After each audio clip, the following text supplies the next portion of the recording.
The good news is that your buyers are used to paying 18% in the 80s.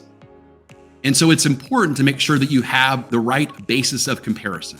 So when it comes to persuasion, I'm going to teach you something that my amazing father-in-law, Elaine, taught me, and that is selling is all about basis of comparison, right? And so, but you want to make sure you have the proper basis of comparison. So for example, you don't want them to compare to the 3.5% that they could have got, and the fact that today's 5.5 and it was 3.5. Instead, you want the basis of comparison to be like 18% in the 80s. When I bought my first home back, 20 years ago, it was like 6.25%, and that was a great rate 20 years ago. And so how do you want to do this? Here's the secret. This is the funniest thing when you get this. It's so funny, is that customers actually like to brag about how bad of a deal they had in the past. Like, it's the funniest thing, right? So if you actually ask them, hey, I'm curious, what's the most you ever paid in your, paid from an interest rate perspective in your life?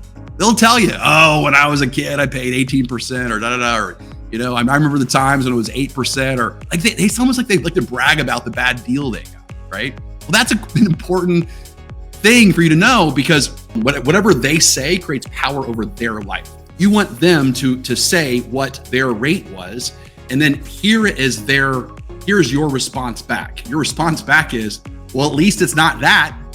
That's all you got to say. That's the magic phrase that you want to use. At least it's not that. And that's all you need to say.